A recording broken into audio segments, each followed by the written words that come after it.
Guys, welcome back to my channel. इसमें हम लोग पढ़ेंगे मेल हाइपोगोनाडिज्म के कॉजेस। अब दो तरह के कॉजेस हो सकते हैं, एक हो सकता है प्राइमरी, दूसरा हो सकता है सेकेंडरी।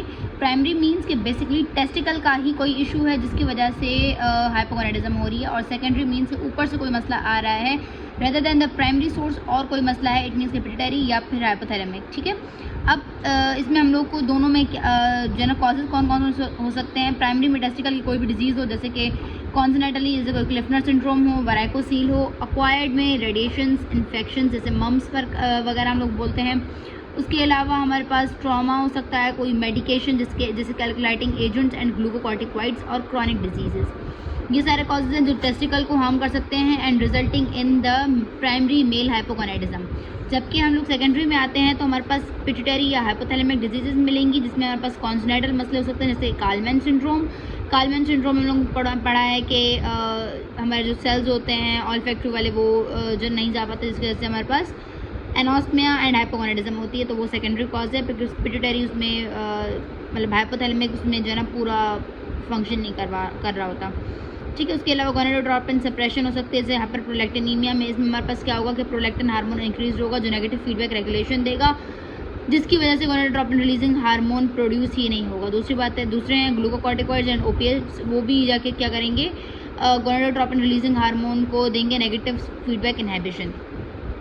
उसके बाद ये है कि अगर हमारे पास अब ठीक है ऊपर से हमारा सिग्नल आ रहा है, लेकिन गोनाडोट्रोप को सेल्स में डैमेज है, क्या किस वजह से, ट्यूमर की वजह से, पिट्यूटरी एपिप्लेक्सी की वजह से। हम लोगों ने पढ़ा है पिट्यूटरी एपिप्लेक्सी में क्या होता है, सडन हीमोरेज हो जाता है, जिसकी वजह से अगर सेल जो पिट्यूटरी के सेल्स होते हैं वो इस्कीमिया कर जाते हैं, और उसकी वजह से हमारे पास प्रोडक्शन नहीं होती और पिट्यूटरी के सारे हार्मोन्स प्रोड्यूस नहीं हो रहे होते। या फिर इन्फिल्ट्रेशन जैसे कि हीमोक्रोमेटोसिस वगैरह की वजह से पिट्यूटरी डैमेज हो गया है, या फिर कोई सिस्टमिक डिजीजेज है। अब इन दोनों में आपकी फाइंडिंग्स में कौन कौन सा मसला मिलेगा।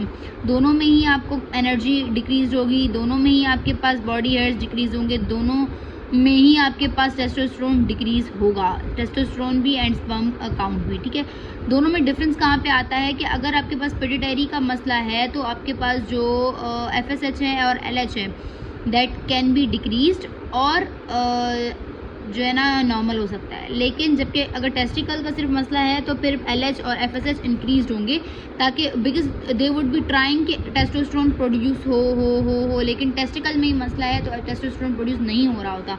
इस वजह से ये हमारे पास प्राइमरी का कॉज हो सकता है। उसके अलावा अब इन दोनों का आप एवोल्यूशन जब करते हो तो इसमें आपको कार्योटाइप आपको चेक करना होता है कि क्लिफ्टर वगैरह तो नहीं हो गया इसको, तो आप सबसे पहले क्या करते हो, कार्योटाइप चेक करते हो, और देन फिर दूसरे कॉजेज़ को देखते हो कि उससे पूछते हो कि आपको कोई सर्जरी वगैरह हुई है, कीमोथेरेपी पे तो नहीं है, आपको इन्फेक्शन हुआ था मम्स वगैरह का। आप ये सारे क्वेश्चंस करते हो उनसे। जबकि सेकेंडरी में आप लोग क्या करते हो, प्रोलैक्टिन का लेवल चेक करते हो, ट्रांसफेरन का लेवल चेक करते हो, और MRI करवाते हैं। प्रोलैक्टिन का लेवल हम लोग क्यों चेक करते हैं, ताकि हम पता चले कि प्रोलैक्टिनीमिया वगैरह तो नहीं है, और to check the hypothalamus and pituitary का जो है ना काम को देखने के लिए करते हैं। ठीक है, अब हमारे पास जब हम प्रोलैक्टिन और उसकी बाकी सारे हार्मोन्स की देखते हैं ना, तो उसमें हम लोग क्या करते हैं, पिट्यूटरी की इमेजिनिंग भी करते हैं, ताकि कोई ये भी देखें कि हम लोग कोई मास सिम्टम इफेक्ट तो नहीं आ रहा उन्हें। इट मीन्स के ऑप्टिक नर्व जैसे कि आस्मा का डैमेज हो रहा होता है तो हम लोग वो भी चेक करते हैं।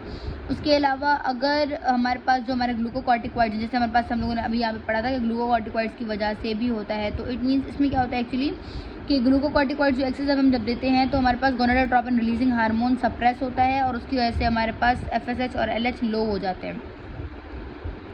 अब हमारे पास कुछ यही सेम कॉजेज़ यहाँ पे भी लिखे हुए हैं कि कॉमन कॉजेज़ जो हाइपोगोनाडिज्म के होते हैं मैन में, एक प्राइमरी है एक सेकेंडरी है।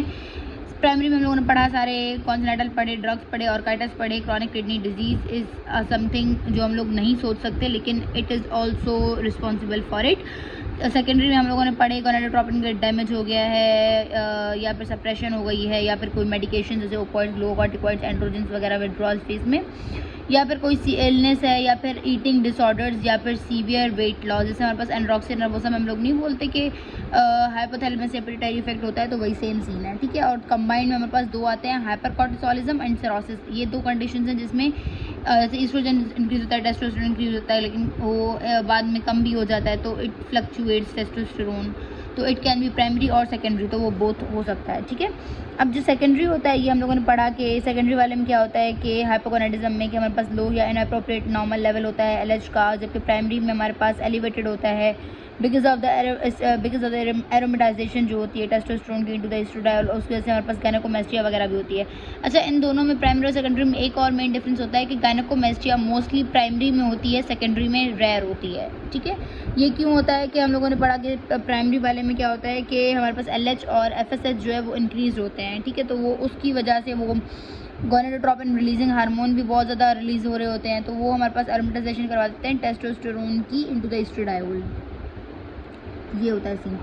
उसके अलावा जो ओपोइड्स हैं वो कैसे सप्रेस करते हैं कि ओपोइड्स गोनेडोट्रोपिन रिलीजिंग हार्मोन और एलएच की सीक्रेशन को कम करते हैं, जिसकी वजह से लाइडिक सेल्स से टेस्टोस्टेरोन कम प्रोड्यूस होता है। उसके बाद है हमारे पास hypopituitarism with a mild to moderate increase in the prolactin suggest a gonadotropin pituitary adenoma. It means कि अगर हमारे पास हाइपोपिट्यूटारिज्म है, पिट्यूटरी काम नहीं कर रहा और उसके साथ साथ हमारे पास प्रोलैक्टिन भी इंक्रीज्ड है, तो उसमें उसका क्या मतलब है कि हमारे पास पिट्यूटरी का कोई एडेनोमा है, बिकॉज हम लोगों को पता है कि पिट्यूटरी से हमारे पास आ रहा होता है हमारा एक प्रोलैक्टिन इनहिबिटिंग हार्मोन।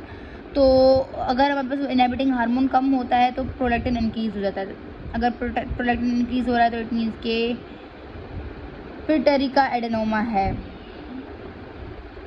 उसके बाद है आप प्रोलैक्टिन को जब चेक करते हो तो आपको 200 से ज़्यादा मिल रहा होता है, और उसके अलावा प्रोलैक्टिनोमा को बताता है कि अगर फिर से आप more than 200 then it means there is a prolactinoma. अब नॉर्मल गोनेडोट्रोपिन हार्मोन्स जो होते हैं वो सीक्रेट करते हैं एलएच और एफएसएच। ये दोनों हमारे पास डायमेरिक हार्मोन्स हैं, जिसमें कॉमन एलएच और एफएसएच में कॉमन अल्फा यूनिट होता है सब यूनिट, लेकिन डिफरेंट बीटा सब यूनिट होता है। लेकिन क्या होता है कि जो हमारे पास डिसफंक्शनल सेल्स होते हैं ना, मोस्टली हमारे पास गोनेडोट्रोपिनोमास वगैरह में वो हमारे पास अल्फा सब यूनिट उनका कॉमन होता है। तो जो उनके क्लिनिकल सिम्टम्स होते हैं ना अल्फा सब यूनिट के, तो फिर वो हमारे पास सेम हम लोग को सिम्टम्स मिल रहे होते हैं। इवन टीएसएच का भी सेम ही होता है, तो हम लोग बोलते हैं कि एलएच एफएसएच एंड टीएसएच इन तीनों के अल्फा सब यूनिट सेम है। देन इस वजह से ये हमारे पास डेवलप होता है सिम्पटोमेटिक हाइपोगोनाडिज्म या हाइपोथायरॉयडिज्म। ज़ाहिर सी बात है अगर ये कम है तो फिर वो भी कम की तरह पे ही प्रेजेंट करेगा until the adenoma becomes very large and cause a mass effect on the surrounding tissues. That's all.